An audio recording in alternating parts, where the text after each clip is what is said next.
श्रीमद् भागवत भगवान की जय। 12वें अध्याय का महात्म्य में नमः।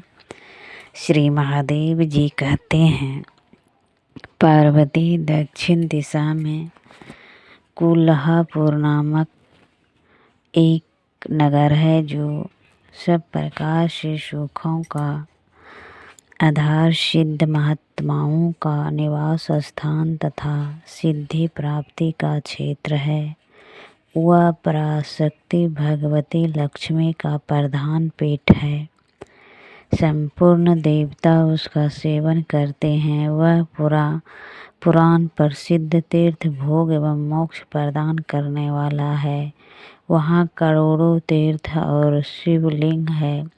रुद्र गया भी वही है। वह विशाल नगर लोगों में बहुत विख्यात है। एक दिन कोई युवक पुरुष उस नगर में आया। वह कही का राजकुमार था। उसके शरीर का रंग गोरा, नेत्र सुंदर, ग्रीवा शंख के समान, कंधे मोटे, छाती चौड़ी तथा भुजाएं बड़ी बड़ी थी। नगर में प्रवेश करके सब और महलों की शोभा निहारता हुआ वह देवेश्वरी महालक्ष्मी के दर्शनार्थ उत्कंठित हो मणिकंठ तीर्थ में गया और वहाँ स्नान करके उसने पितरों का तर्पण किया। फिर महामाया महालक्ष्मी जी को प्रणाम करके भक्ति पूर्वक स्तवन करना आरंभ किया। राजकुमार बोला, जिसके हृदय में असीम दया भरी हुई है, जो समस्त कामनाओं को देती तथा अपने कटाक्ष मात्र से सारे जगत की सृष्टि, पालन और संहार करते हैं, उस जगन्माता महालक्ष्मी की जय हो। जिस शक्ति के सहारे उसी के आदेश के अनुसार परमेष्ठी ब्रह्मा सृष्टि करते हैं, भगवान अच्युत जगत का पालन करते हैं तथा भगवान रुद्र अखिल विश्व का संहार करते हैं। उस सृष्टि, पालन और संहार की शक्ति से संपन्न भगवती पराशक्ति का मैं भजन करता हूँ। कमले योगी जन तुम्हारे चरण कमलों का नित्य चिंतन करते हैं। कमलालय तुम अपने स्वाभाविक सत्ता से ही हमारे समस्त इंद्रिय गोचर विषयों को जानती हो। तुम ही कल्पनाओं के समूह को तथा उसका संकल्प करने वाले मन को उत्पन्न करते हो। इच्छा सहित ज्ञान शक्ति और क्रिया शक्ति, ये सब तुम्हारे ही रूप है। तुम परासंविद परम ज्ञान रूपिणी हो। तुम्हारा स्वरूप निष्फल, निर्मल, नित्य, निराकार, निर्जन, अंतर्रहित, आत्मढंग शून्य, आलंबहीन तथा निरामय है।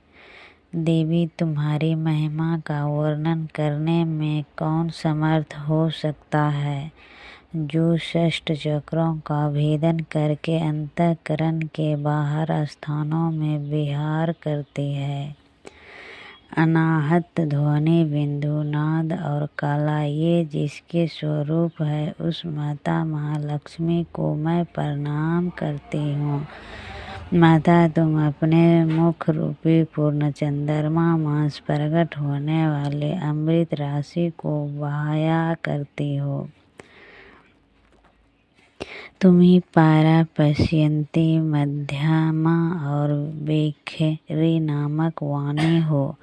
मैं तुम्हें नमस्कार करती हूँ। देवी, तुम जगत की रक्षा के लिए अनेक रूप धारण क्या करती हो।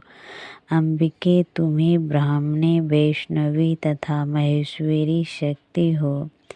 बाराही महालक्ष्मी नरसिंह इंद्रिय कुमारी चंडिका जगत को पवित्र करने वाले लक्ष्मी जगदम्बा सावित्री चंद्रकला तथा रोहिणी भी तुम ही हो।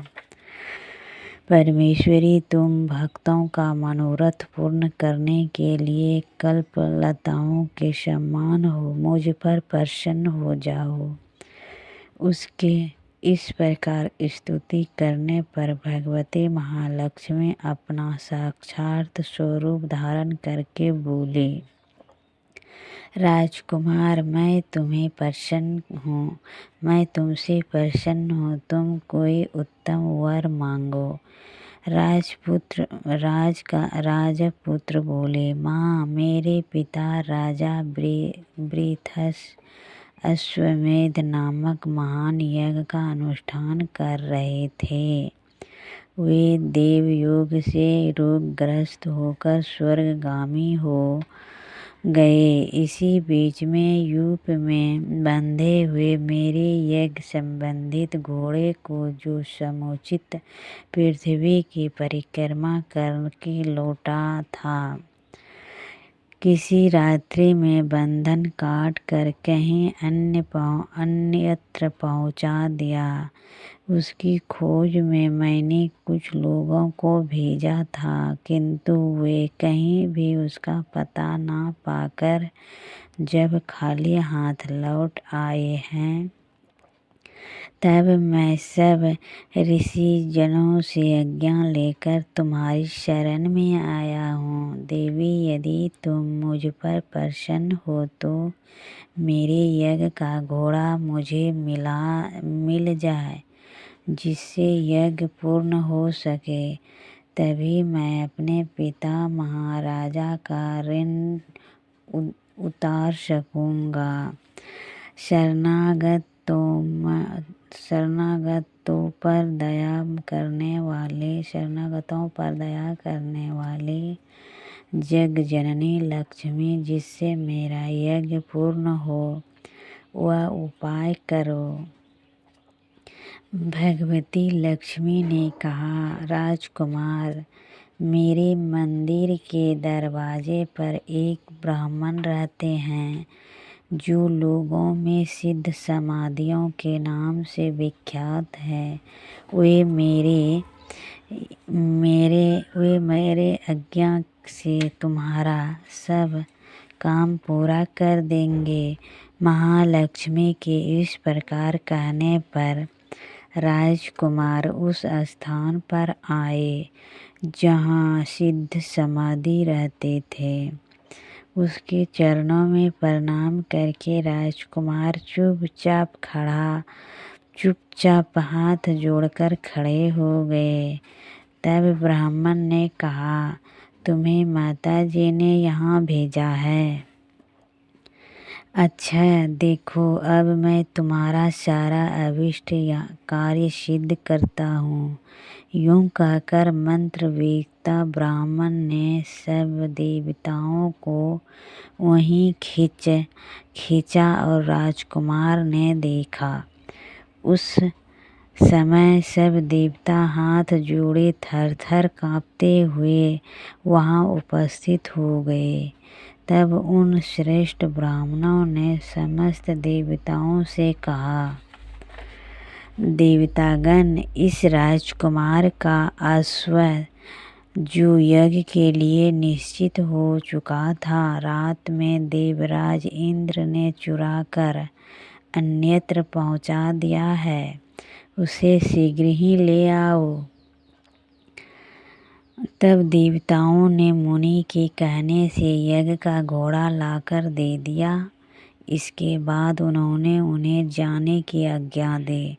देवताओं का आकर्षण देखकर तथा खोए हुए अश्व को पाकर राज के कुमार मुनि के चरणों में प्रणाम करके कहा, महर्षि आपका यह सामर्थ्य आश्चर्यजनक है।